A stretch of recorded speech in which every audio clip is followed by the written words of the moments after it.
On this episode of Industry Relations, Rob and I do a CMLS recap and talk winners and losers. Let's go. This is Industry Relations, a podcast that's at the intersection of real estate and technology from an insider's perspective with Rob Hahn and Greg Robertson. Hello, everyone, and welcome to another Industry Relations with Rob and Greg. This is your co-host, the Notorious Rob Hahn. As always with me, the fabulous Greg Robertson. Woo! All right. Hola, Rob. Hola. So, it's just for people's records, we are recording on a Monday, which is unusual because you've been traveling and there's been stuff going on. So we didn't really get to catch up. I know you were at CMLS out in New Orleans last week. That's right. A little bit of texting back and forth. So maybe we'll chat about, kind of that a little bit. But obviously the topic has to be all of the big things that's gone on since we last recorded, So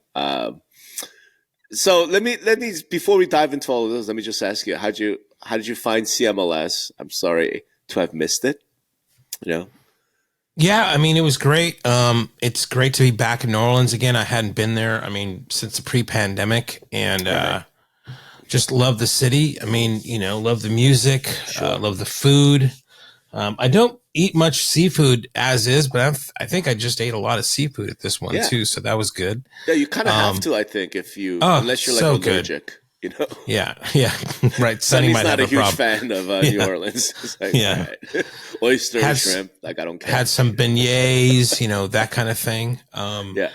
So I was invited to speak at there's a CEO forum Sure. on Tuesday, and then of course the last day I have done an industry update, which is more of a weekend update, SNL style thing of the news in the industry. I heard it went great this year, man. Yeah, it really did. I think my last joke got a standing ovation, so that was really fun. I didn't even get to see it because I left the stage so quickly because, I'm always paranoid about somebody jumping on stage. Well, hopefully there's a video of it somewhere, right? Because we'd like to, Yeah. I know there's a video. I know that CMLS captures something, so maybe that. And then somebody forwarded me a video of my session that I'll hopefully, if I don't get the other one, I'll edit out and put up on there. No, all in all, it was the most, I guess, from talking with Danae, who's the CEO of CMLS, it was the largest CMLS they've ever had, like in the 900s. Oh, wow. It seems like the industry in that regard was back, but I also think it had to do with there's a shit ton of going on, and for a lot of these kind of leaders to get in there, and do what CMLS does, I think the best, which is people sharing best practices, people talking with their peers, and I think that was a good thing. I know we're going to delve, sort of into some of those big things that have been going on, but I guess I'm curious, from sort of an on-stage perspective, were there any sessions you thought were particularly wow, that was a great session, or any big takeaways from sort of the on-stage program? Not necessarily. I think the content was good. I didn't go to all of them, right? So I have a limited base of that. But to me, there's just a lot going on, and I think CMLS is trying to figure out, the members of CMLS, the MLS execs and such, are just trying to figure out the ways forward. But it's not just, you would think it would be all about the Redfin announcement or about, lawsuits and things. And to me, I think the lawsuits really do dominate that stuff, but that's starting to come out anyway. And I think MLSs are adjusting to that. I think, to me, the Redfin announcement was a little bit, it wasn't as big. I think it was a shock when you kind of heard it, but I think a lot of people are just basically saying, and I think this has to do because the last day, I think it started to leak out that it was either Remax, or I think it was Remax, was saying that part of the settlement or the Anywhere was that they didn't, they're no longer, as you predicted, give you full credit, that they wouldn't have to join NAR, or it wasn't a requirement. Right. But to me, the Redfin thing, I think everybody was kind of like at the end of the things. There's a little bit of I don't want to say not a nothing burger, but a little But bit of another grandstanding broker. from Glenn's part, Sure. from Glenn's part, from Glenn's part. And not a lot of, we'll see what happens. I don't think that's, all these things are basically what I think if you read the headlines in the news, it seems a lot bigger than it is. It's just like, it's not a requirement anymore. It's not that they're saying we're leaving. I guess he's saying he's leaving NAR, but he can't in some cases, right? So it's even that statement's a little bit misleading. Right. Okay. So I just wanted to make sure, like, that's to me was the big story we had to chat about, but obviously, timing wise. So I think one of the things I asked you by text was like, how much the conversation, the real conversation, because to me, all the events, all the conferences I've ever been to, it's never what's on stage. Yeah. That's the real topic. It's always the lobby con. It's always the, hallway conversations, right? How much of that was Redfin? How much of that was, lawsuits or versus, other topics? Yeah, I think the lawsuits are probably, there's really a lot going on there. I also heard a lot of, MLSs talking still about their own businesses, right? Some of them are expanding their business into other things. And there was a lot of chatter about that. But the Redfin was like, I think people just thought at the end of the day, it was a mountain out of a molehill in a little bit, right? Okay. Because once you kind of thought about it, is that really going to make an impact? I don't think a lot of people said so. More than that, the lawsuit. No, I agree. But why? Why did they say that? Why were they thinking that? Because, they just didn't think that a lot of Redfin's partner agents or even the fact that there's already a lot of, and I always say this, a lot of inertia anyway, that it's not going to be like, oh, good, I don't have to join that now. I'm going to have to stop that. Plus the complexities in the 3-tier system of you have to, once you join one, you join them all. Right. I mean, it's just a very forms issues came up too. It's like, of course, we're all talking about like MLS access, but like sometimes the associations own the forms and you have to be a member of that. So, it's not like nobody's thinking. I think at the end of the day, once you kind of think about it, it's like, this is not going to turn into anything. It might be some grand gesture or a way for Glenn to capture some press, right? But in the grand scheme of things, it doesn't mean now. Now, what I think, though, symbolically, there is something there, especially with all those three now that we know of that are not requiring, and in some cases, Glenn being a bit more forceful on it of like, let's leave this. Right. And that maybe will turn into something. I mean, you've posited that maybe this is a new business model as far as like, oh, with us, you don't have to join NAR. That's not a requirement. I'm not sure if that means a lot either, but I mean, there is a symbolic thing that there is a weakening of NAR for sure. Right. But I don't know if that's really, if that is going to really turn into anything. That's, I guess, my point. Sure. So, all right. So first of all, I mean, it's not like anybody listening to this doesn't already know that Redfin said they are leaving NAR. Yeah. Right? And I think everyone's reaction was probably the same, which is, oh my gosh, they're leaving NAR. Followed immediately by, yeah, but what are you going to do about MLS? Right. And some large percentage. And I think under what Redfin said was about half. Right, about half of their markets, they needed to be realtors in order to access the MLS. So they were in that announcement. They're like, "Hey, we're leaving NAR," and then they were asking NAR to remove the realtor-only requirement. Right. And I did the analysis, like, but that's kind of pointless since NAR's already done that, right? Like the whole realtor thing is an optional rule. So this isn't, like Redfin saying, hey, NAR do X, Y, Z. NAR is going to be like, we already did that, dude. If you don't want to be realtors, then go talk to your local MLS. So one question I had was, did you get the feeling that local MLSs are more willing to drop that requirement in light of not just Redfin, but in particular, the settlements? Right. It wouldn't be the local MLSs. It would be the association that would make that decision, right? I mean, because those are association-owned MLSs that are the ones. So they would have to get permission, but in theory, it would be the local MLS, right, who would then say, hey, we're going to drop the realtor requirement. And then the board members, as well as the shareholder associations, would have to say, yeah, we're cool with that. Go ahead and drop that requirement. Do you know what I'm saying? Yeah. So the feedback that, that I saw in a panel was, and one that I participated as far as this talk I gave, was, listen, the association, we made the MLS. Right. We built it. We built the MLS to serve our members on this kind of thing. So it's just like later on you're saying we have nothing to do with this. We built it for a number of reasons, right? We needed to add more value to what we do. We needed to do this and that. So, in some cases that's not the case. There's a broker owned and everything else, but a lot of the larger ones were, the thing was like, and I don't mean this in like a bad sense, but I'm like, how dare you? I mean, this doesn't make any sense. This is part of this is the value proposition we've given. And,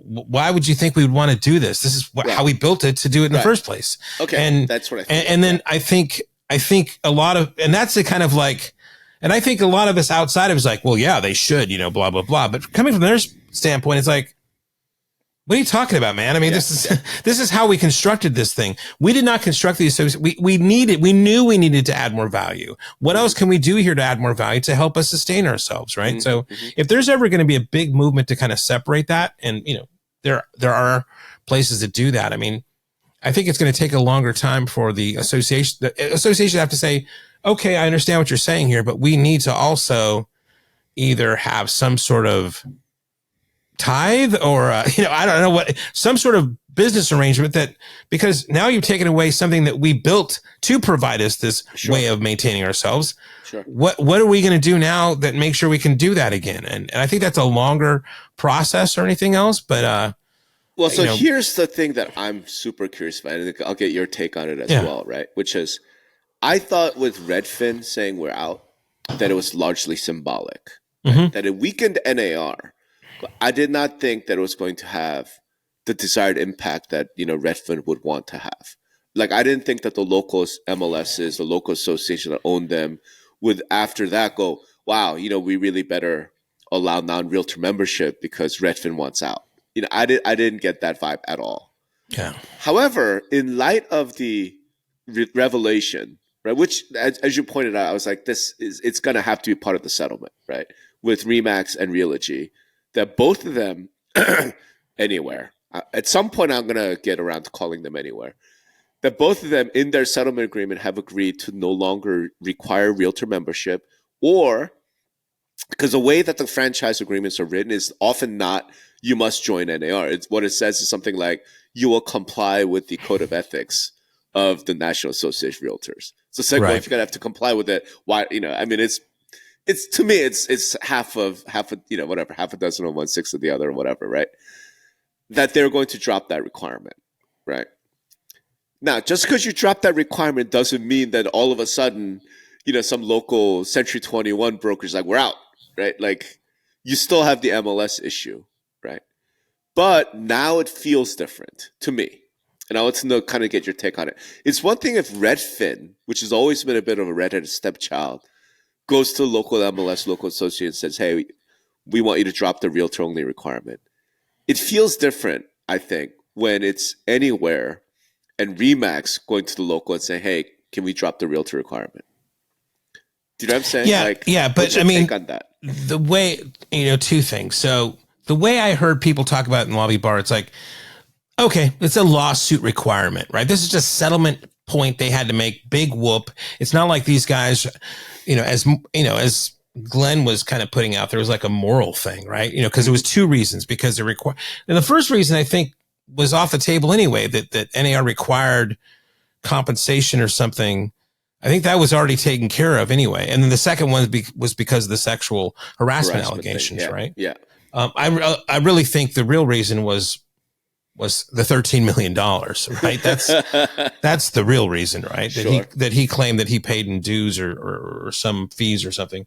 So there wasn't like, again, I think symbolically, you're right. It does weaken NAR, but as far as what everybody else is thinking, it's like, oh, this is a deal point in regards to a lawsuit being settled, not some sort of like, like I said, a moral or some other type of thing. And then, thinking about it further, it's like, so just the wordplay. I mean, I'm always a very wordy, nerdy guy, like writing, and you're writing writer, also. Yeah. And to me, like, okay, so you're not a realtor anymore. Realtor is like Kleenex. It's like, it's like a crescent wrench. It's like, it's such a ingrained thing in us. So you've got to change all your business things to make sure that it doesn't use the word realtor. In fact, when somebody calls you a realtor, you should probably have to say, I'm not a realtor. And then maybe you have to explain yourself what the difference of that is. Well, NAR has a code of ethics. I don't. NAR require, I mean, or whatever. It just seems to me like a word gymnastics kind of game that you're going to have to play if you go down that road anyway. But to your first question, I think it's more, people thought of it as more of a deal point on a lawsuit settlement than a temporal shift. So the expectation then is that, look, Anywhere, Remax, they just had to agree to this so that they can, get away scot-free. Yeah. No one's leaving. Well, not scot-free. I mean, it's $83 million. It's scot-free. Okay. All right. It's effing scot-free. Like that settlement is shocking to me. So it's scot-free. Well, isn't the DOJ looking at this anyway? So we're not out of the woods yet. Right, we're not in the woods, but I'm saying in terms of these lawsuits, if these settlements are approved, like holy crap, basically Remax and Anywhere have gotten away with, like they're in the clear is how I look at it. So from the MLS standpoint, from the Realtor Association standpoint, because that's one of the more interesting things for me, right? CMLS, maybe you're not going to get as much since CMLS tends to be, I think, largely MLS staff and MLS board members. But those board members are often Realtor Association leadership, right? So I thought that's kind of if I were at New Orleans, like that's what I would have been interested in, right? Like you're a local broker, you're the president of your local association, therefore you're part of the MLS because the MLS is of a committee essentially of the local association in some cases, right? Or you're on the board of the MLS, but it's wholly owned by the association. So like we have in Las Vegas, there's a separate board, but it's theoretical only, right? Because it's owned by Las Vegas Realtors, and the board is made up of Las Vegas Realtors. So it's those people that their sentiment that I think I'm curious about. And it wasn't like I heard somebody said it's like I think their way their due structures is it's like, well, it's like $60 to join the MLS or $65 to join both. I mean, they just there's so many ways of making it like correct. Yeah. Right. Like, hey, so if you're a realtor member, then your MLS is $25 a month. Non-realtor members, you can have access to MLS, but it's going to be $150 a month. Stuff like that. It's like, yeah. No question. So I guess the thing I was wondering is, so it's that group of people. It feels to me like it likely said this is not a big deal. No one's going to leave. Is that reasonable? I mean, I didn't like do a. Who are you and what do you do there and that kind of thing. I could just tell you the overall sentiment. I mean, I even had a joke about it in my industry update where it's like the joke is basically it's a picture of Glenn Kelman and saying Glenn Kelman, just days after announcing he's leaving NAR, says now he's leaving the internet. There's too much porn and, violence on the internet. And Redfin doesn't want anything to do with it. So now we're leaving the internet. And he encourages all the other agents to do so, and they'll no longer have a web presence, right? I mean, what happens when an MLS has a big scandal? Is he going to leave that MLS? I mean, it's just, it's a little bit, it's satire, of course, right? But, sure. Yeah. All right. So what's your take on this, man? Not like, okay, that's what happened at CMLS. What's your take on everything? We've had the weekend. The settlement agreements are what they are. Redfin says they're leaving. Do you think this is a big deal at all? I think what it happens is, and Sam DeBoard had a nice Twitter thread about this, is that the headlines you read, it feels like symbolically, I think, for people watching it outside of real estate, like there's, Anywhere's leaving. Remax is leaving. Redfin is leaving. NAR this and NAR that. I mean, it's like there's a huge crisis going on. Yeah. So it's not a good narrative from a consumer or the country's point of view of our industry. I can believe like housing is just a mess, right? Sure. Obviously affordability's out there, the interest rates or whatever, and now the realtors are a mess, right? So none of this is really good for us as an industry, right? Mm-hmm. But as far as the day-to-day machinations of what we're doing, there's just, it's a lot more complicated than that, right? And it's not so easy to change those things that quickly. Mm-hmm. Right. So I don't think in the industry it's like, okay, these are not such a big deal, but they still have to kind of worry about it because there's a perception issue. I think this is just adding to our already piss poor reception in the overall grand scheme of things. Right. So, Right. but the MLSs I'm talking to are like, they're already built. It's already built in that they're going to have to change. Right. Mm-hmm. They already know they're going to have to change and make things different. I'm still of the opinion this will all get settled here in the next 2 weeks, Mm-hmm. knock on wood, right? Mm-hmm. But they have their own kind of things now. It's like their stuff is like, as I said in the beginning, they're building their businesses out. They're diversifying in a sense. Okay. And they're trying to kind of come up with new business models and new ways of serving their members. And that there's a lot of that kind of focus there too, of like these initiatives that are going around there that are talking about that, right? So and I recognize that I'm probably completely 100% biased on this, since I was the one who got up at CMLS in 2016 and said, hey, Realtor Association, the MLS need to be divorced. And I spent, I don't know, good 7 years since then, 5 years since then, trying to make that a reality. But and none of the MLS could do it. None of them could do it because of the way their bylaws and shareholder, all of that is structured. Do you feel like that's different now in light of all this? Could we see MLS is starting to say, hey, we need to divorce the association. We need to get away from this? I think in the sense of what is happening, like and again, I'm not privy to the legal structuring, but it's almost like, okay, we're going to keep this over here, this entity, this MLS entity that's associated and then we're going to create a new entity. Okay. And this new entity will have some other, some of the resources we put over there that does maybe does not have, that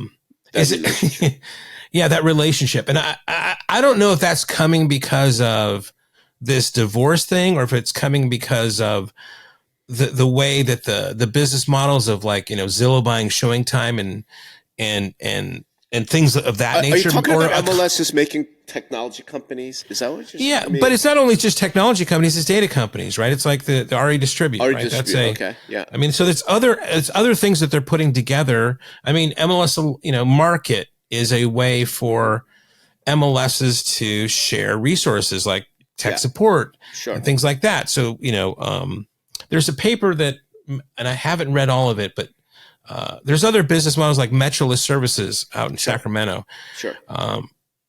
Dave Howard sent me something to take a look at. And I just got through a little bit on the plane, but there's other business structures that can be, thrown into the mix here, right? So maybe because of that, they can't get divorced. I don't know. It's not like they're starting a second family or something, but there's other ways of there's I think they're thinking of other ways of like, how can we kind of solve this problem? Keeping the associations whole, but still seizing on other ways of business opportunities or kind of ensuring their success going forward. Does that make sense? It makes perfect sense. It's just I don't think it's doable.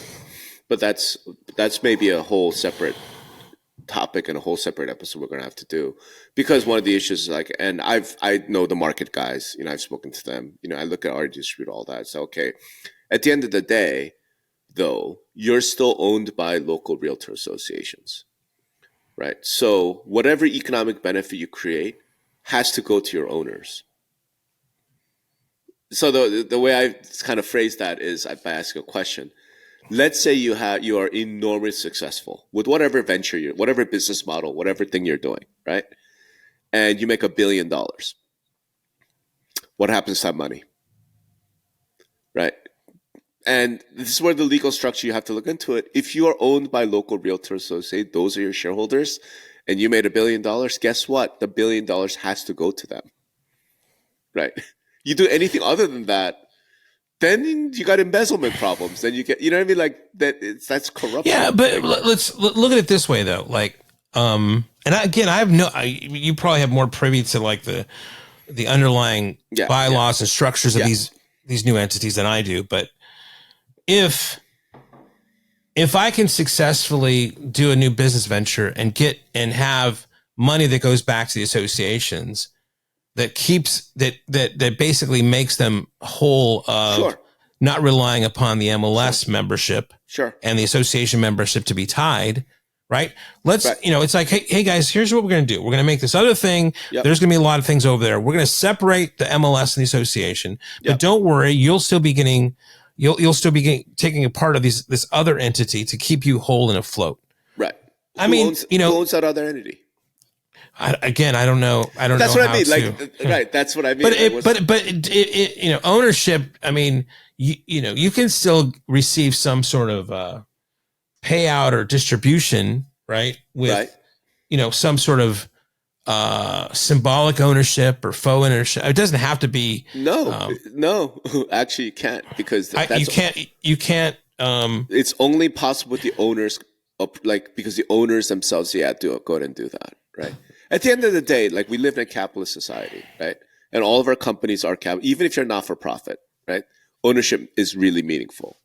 So to me, it's like, okay, you created this new entity. Who owns it? Who owns those owners? So in other words, like RE Distribute, take one example, right? Let's say you create this entity called RE Distribute. Who are the owners? Oh, it's a bunch of MLSs. Cool. Who owns those MLSs? A bunch of realtor associations, right? So when you then do say, I don't know, we're going to do X, Y, Z and do some revenue share, profit share, blah, blah, blah. Ultimately, the owners are saying, we want you to do that. Right? Some board of directors. Okay, so Correct. what? Okay, why? So we made $1 billion. What's a bad thing about that? It's not a bad thing. It's just at the end of the day, you still have the ownership still matters. So it's like all these efforts still come back to this fundamental issue of you either getting divorced or you're not. And here's why it's relevant in light of the red. But again, let's put it this way, just to use your parlance here. It's like, let's stay together for the kids. I mean, there's this, whatever, insert whatever kind of thing in there. That's what's happening now. But divorce right now is like, that's a finale there. And there's other ways of doing it besides divorce, right? I don't think it's a bad thing that it's a binary thing. You have to do divorce or nothing. I mean, these are people trying to work out their relationships. Wow. I feel like we're stretching the analogy a little bit past the point of usefulness. How do you feel about that, Rob? I know, right? So but here's the thing: the reason why I mentioned that divorce has to happen or not, or whatever, right? Is because I feel like we're ignoring the most important part of this, right? Which is most Realtor Association members are not members. Like the vast majority are not members, right? They're members in name only. That's the term I've been using since 2016, right? That they're Realtor members because they have no choice. And the two pillars of that no choice has always been, I need it for the MLS, right? And my broker forces me to. Those have been the two pillars, right? And this isn't my opinion. I could refer to, there was a study that Inman did. I want to say this was back in 2017 is when they did this study. And you can still find copies of it online. I think it's called, does the association offer more than just a bill or something like that, right? And in that study, what they found was something like, according to their numbers, their survey numbers, like 48% of agents, said that they belong to the Realtor Association just to get access to the MLS. Another 30% said it's because their broker said, if you want to join my brokerage, you have to join NAR, right? That's like 70%, man. So right. I'm saying the first pillar is the second pillar is now under question, where the broker may no longer be like, you have to join. If you want to join Remax, you have to join NAR. Like that's got to get knocked out by the settlements, right? By the action of these commission lawsuits. Still leaves the first one, which is if you want the MLS, you have to be, you have to join NAR. You have to join the Realtor Association. That part's potentially getting eroded, I guess is my point. Right? Yeah, I mean, right. So I think, and again, we need more data on this. And maybe the reason why I don't see any formal data about this is because if you got this data out, you would really, you think of first principles, right? Of like, if this data came out, maybe we'd look at everything entirely different. And that's regarding churn, right? So, well, first of all, we already know based upon some MLSs like that. I think Austin put out some stuff for 2023, right? It was like 30% of people are only doing one transaction, right? Mm-hmm. So this is inherently a thing, not like they don't see value in the association. It's like they're not practicing real estate. So they don't see, the MLS is there, but I mean, they don't, whether they access the MLS or not, they're still not doing deals, or they're just doing one deal a year. Right. So so there's that part of it, right? So there's only a fraction of the ownership of the membership actually conducting the business of real estate, because it's a very hard thing, but it's also aspirational. A lot of people come in. The second thing would be churn, right? How, I've heard, and again, we don't have this data. I would love to have this data. NAR should put this out, but maybe again, like it's not in their best interest to put this out. But as far as being a vendor for as long as I have, I mean, it's 30% a year, let's say, right? So that means that 90% of your membership has churned every 3 years, right? Okay, sure. I mean, that's so how do you build a cause? How do you build a movement when 90% of your people are just, every 3 years, your 90% is just brand new people, right? So that would answer a lot of questions also if that was true, right? So between they're not conducting real estate, and which is also basically why they're churning out, right? They're both linked. How does anybody provide value to a large swath of members when they're leaving and they're not doing any business, right? I mean, they have to conduct real estate to see the value of your services. And a huge portion of the membership is not, right? And then if you just start getting into some other things, then they leave. So it's gone, and they can't help other people understand the value of being a member and things like that. But that's exactly the issue, right? There is no value to 70% of the quote memberships, which is why they're not members. Right. Sonny, called them hostages. And I'm like, yeah, that's really good. So I've been using that since like 2016. You're exactly right. Like, and I think, I can't remember, there was a story about this I read recently. I think NAR itself might have mentioned it, where they said something like, if you look at the AMA, the American Medical Association, right? Like only like 15% of doctors are members of the AMA. I thought that was the bar. Yeah, but it was one of those kind of things. Yeah. The American Bar Association is definitely not the majority of lawyers. Right. Things like that, right? Whereas in real estate, like 98% of real estate agents are realtors.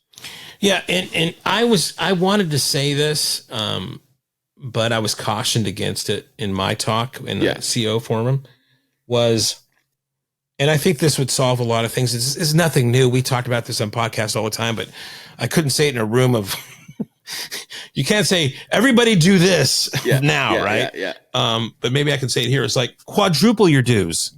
Sure. Right. That is going to solve, I think, so many problems, and you're not going to lose any revenue. Whose dues? association or MLS dues, whatever dues you have, the both. quadruple, Okay. quadruple them. Well, they're either one of the, I mean, I guess in Thompson states it's separate, but again, the games they play to just make it to be both are anyway.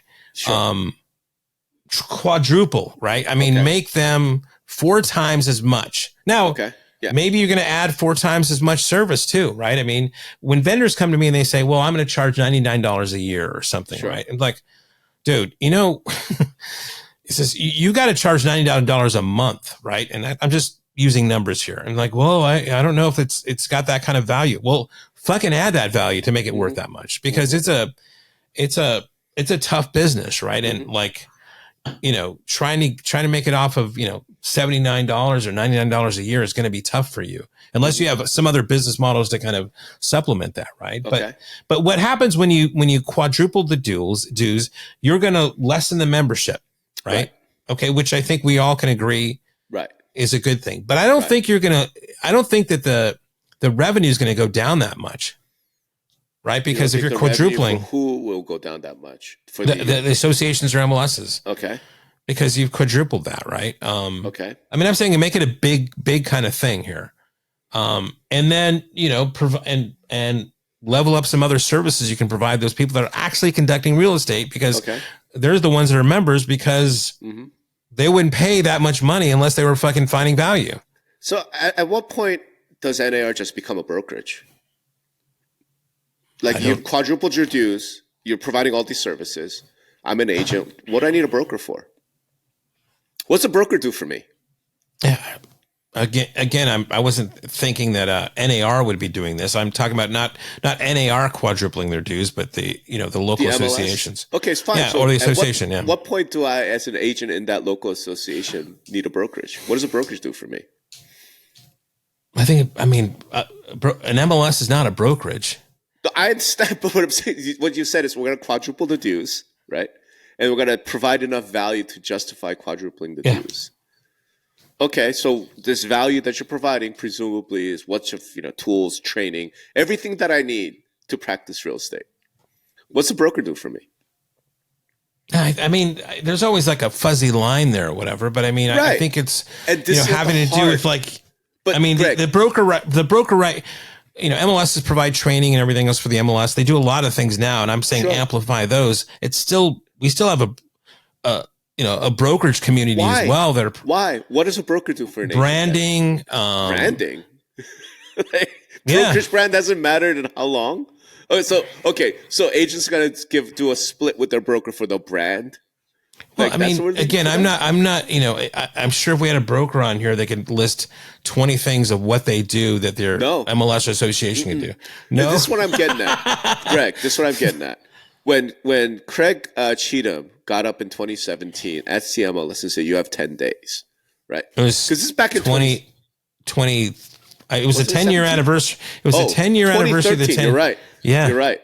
It's a 10-year anniversary of the 10 days. That's the way Danae put it. Yeah, you're right. So I'm saying, like, when he said that this is back in 2013, right? So all these issues that we're currently talking about, like, weren't there. What the brokers at that point were super upset about, right, was the MLS is doing too much. Do you remember that whole conversation that the MLS is leveling the playing field?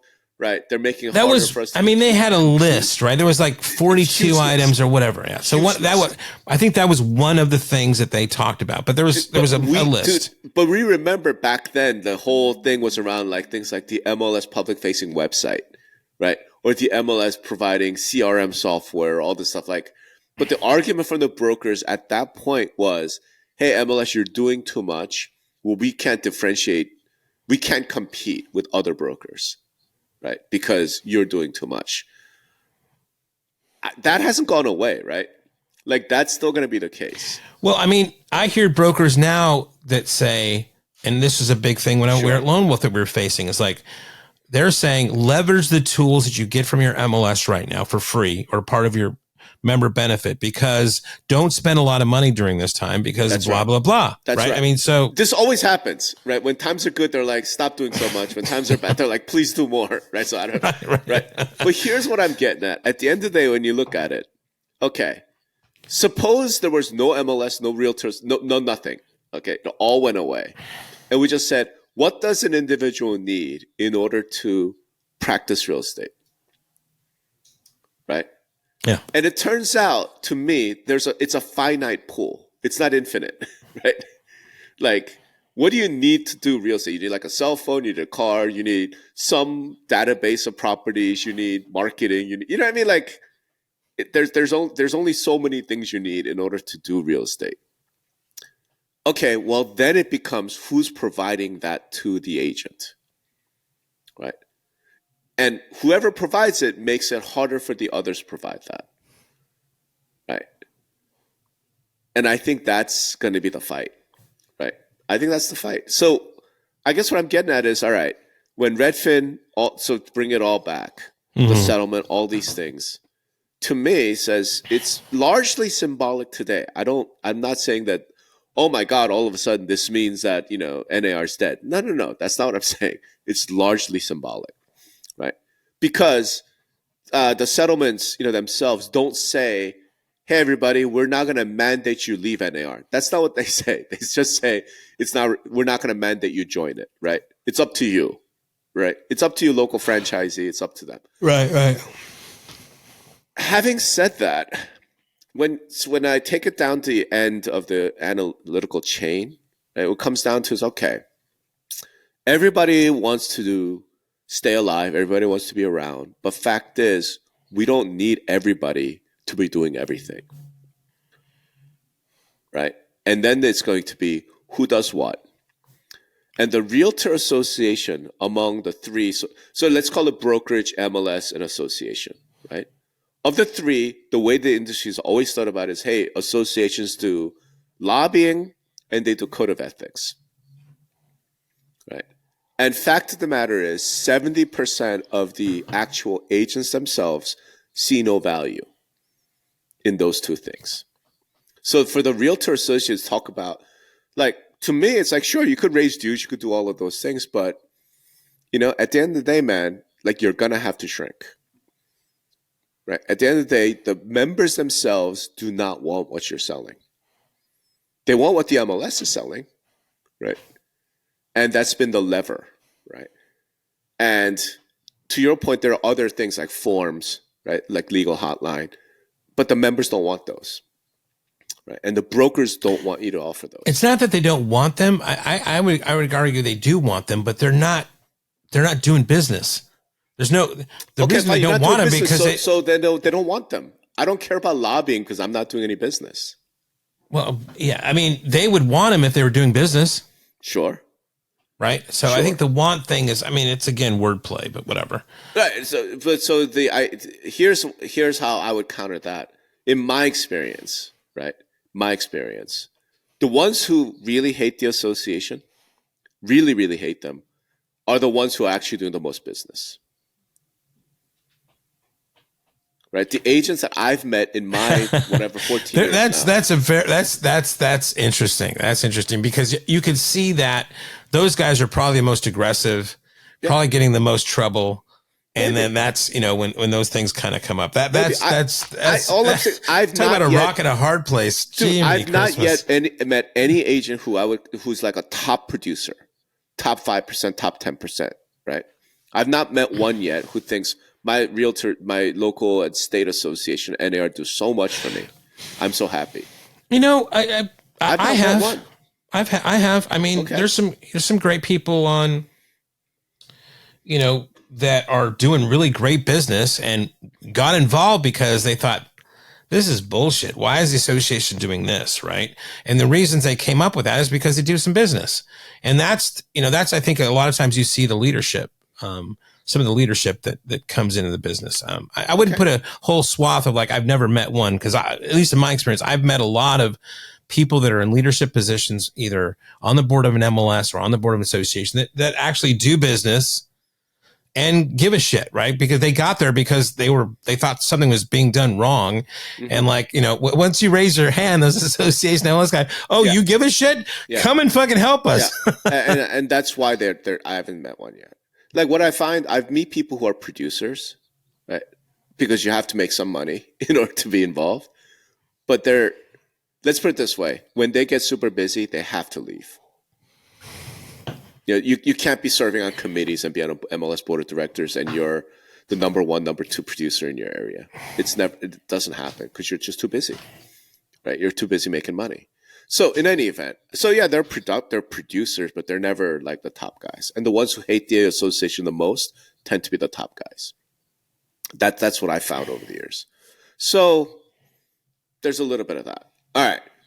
We're going around and man, like seriously, we could probably do a 4-hour show and just invite people in. Can I just interject one thing here too? Because we haven't talked about it. Because I mean, I know, you were saying Zillow is going to lose the Rex thing, and yeah, I thought they would. Rex lost, and Rex lost it. Yeah, got crushed. Yeah. What do you think the take? I mean, what did you think in your analysis? What do you think you were missing in that? In what, the Rex one or yeah. Because you were like adamant, Rex is absolutely going to win this. Zillow's going to, blah, blah, blah. I didn't think the judge was going to make that big an issue of the fact that this was an optional rule. Right. But that turned out to be dispositive. I mean, I'm like, okay, fine. It's an optional rule, but 70-80% of MLSs have this rule. Right. So, but I think the way the judge saw it was, but it is an optional rule. So it's hard to hold NAR responsible for a rule that they clearly say. NAR was out of it for a while ago. Zillow specifically, like, okay, and Zillow is just going along with an NAR with what the local MLS requires. Yeah. Right. So it's hard to blame them. Right. I mean, there's still a lawsuit going on because he kept a couple of the smaller minor issues, but that's what I got wrong. I mean, I thought the court would essentially look at that and go, you could call this an optional rule, but it's clearly not truly optional. Like there's something going on here. There's a conspiracy, a meeting of minds of some sort, and it's anti-competitive. Yeah. To me though, it was like there was such a momentum back in the day. Jack Ryan, we had him on the podcast, smart guy. Mm-hmm. And then this all turns out to like just to be a big whopping failure. Pretty much, Yeah. Because I look, there are a whole bunch of things that they could have done differently. And I think I said back then, like, why are you going to war with Zillow? Like that felt like the wrong move. Because Zillow is just as much a victim of this rule as you are, right? Because it's not like Zillow went to NAR and said, please have a no commingling rule. Like they don't. Well, like I think they've argued that. I think Redfin has argued that. Some other ones, and that came out in that lawsuit where Zillow's like, we went and lobbied NAR, all these MLSs multiple times to please get rid of this rule. But it's still in place in 70-80% of MLSs. Yeah. So I thought that the judge would see past kind of the face and go to the substance. And he didn't. He said, nope, it's an optional rule, so therefore nothing. And that could happen. That happens. And we might see that in the commission cases now. Right? Like the no select settlement, for that judge to be like, yeah, this is great. This gets rid of anti-competitive shit. I'm like, yeah, but the heart of the problem is steering, right? Like that's the heart of the problem. But if you're not going to see it that way, and it's just on its face, hey, you can offer 0%, so therefore this is fine. Then I guess. It's just if you're looking outside in again, and we're too inside here, but it's like, really, I mean, even going back to the settlement that DOJ had with NAR. And NAR winning that kind of thing. They won the Rex thing, right? Mm-hmm. It appears the MLS Penn to me was like, again, we were getting that's a DOJ thing, but all these things are being settled. I mean, NAR is, they've been in this case is pretty badass. I mean, maybe this whole confidence they've been having about, in this rhetoric they've been telling everybody, don't worry, we got this. And like, you guys are crazy. It's all, the world's burning. I don't know, man. They seem pretty hard to fucking beat, man. I mean, to be honest. Sure. So, I guess we'll see what happens. We'll see what happens. Cause like you said, it's 2 weeks. Right. And if there's no settlement, then I guess we're going to start hearing trial transcripts start to come out. You know what I mean? Yeah. Wild. All right. So, I feel like we've only scratched the surface. And might be a part 2 later. It's going to be part 2, part 3, part 4, obviously. But I would say let's see what the Keller Williams settlement and the home services settlement look like, right? And I love it that you're saying that there's going to be a settlement there. That makes me feel good. I think there's. Yeah. Let me put it this way: reading through these two settlements, because we talked about it, right? But we didn't have the details, right? I think those two corporate entities would be irresponsible if they didn't. If they're given the same terms as Remax was, holy crap! Because that's the other thing I got wrong, right? I thought, okay, well, the Realogy settlement was a funding settlement, but everyone that settles after this, you're going to pay a lot more. Remax didn't, right? And then we have to talk about some other things about this settlement as well. Yeah. We definitely need a part 2 because I need to do a little bit more investigation into this notion of the settlement class, right? And I thought like there's some Supreme Court precedent that you couldn't do that, but actually that might not be the case. Depends on certain rules and like federal rules of civil procedure that have to get into it. So there's a lot there that I think we still need to get into. My thing was okay, but the big thing that everyone's talking about is so Redfin, Anywhere, and Remax now are telling people you no longer have to be Realtor members. And the broad perception I think is, yeah, but you still need the MLS, right? So the next move then is going to have to be delinking Realtor membership from MLS, right? And delinking forms. So in other words, to make Realtor membership be something more like the AMA membership or more like the ABA membership, where it's no longer required and only 10, 15, 20% of people would join those organizations, right? And be able to call themselves realtors. That to me is like the big takeaway from these, and we'll see what the other ones say, right? Yeah. And then there's going to be all kinds of details that we're going to have to, hash out, right? For sure.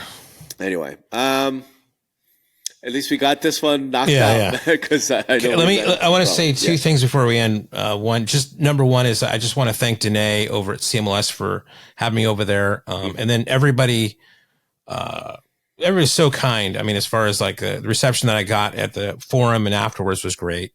Another shout out to Andy Woolley. They had Andy introduce me, and Andy took the opportunity to say, well, Greg gives everybody shit. I'm about to give him shit. So he did the fucking 8 minutes of just gold of just crucifying me with these images and whatever. I hope we have that on tape because I want to share that. But he killed it. He just killed it. He was fantastic on that. And then last thing is a selfish plug. My son Toby is part of an organization called Cybax. They're partnering with the McKenna Association to kind of help end pediatric cancer. Wow. Brain cancer. And if you go to vendoralley.com, one of the posts there will be a link to if you could help that out with buying a golf ball for a helicopter ball. I still don't understand how it works, but I would love if people could go there and help my son out and also help the kids out as well. All right. Well, thanks everybody for listening to us, and please consider going and helping Toby, reach his goals. That is a worthwhile goal. And I can't wait to see the video. Man, the roast. I've heard Sonny's already told me it was amazing. Dude, Andy was just, he should take over this whole shit, man. He's just awesome. Yeah. All right. So listen, we're going to have to do a part 2 on the settlements because there's stuff that we still haven't covered, and they're worth covering. So I think we will. Other than that, have a wonderful week, and we'll talk to everybody soon. Bye. Peace. Listen, content is everything. Two Brothers Creative makes it look easy. Right now, business owners really only have 2 options. The first option is hire a big firm. Now, this big firm's going to come in, make you think that they invented all the algorithms, and start charging you thousands of dollars every month. You don't want to do that. Second option is to do it yourself. Well, that means you got to learn SEO, SEM, copywriting, marketing techniques on the web. You should be really focusing on your own product. But now there's a third option. It's called Content in a Box. Give Two Brothers Creative 30 minutes a week and they'll handle everything. Plus, they'll show you how to bring it in-house later on. They'll rebuild your marketing foundation and give you tools and techniques and a new marketing playbook that'll actually produce real results and help you grow your business. Two Brothers Creative will give you the confidence and know-how to tell the SEOs and SEMs and all those other acronyms to get fucked. You're in control now. Get started today at thecontentbox.com.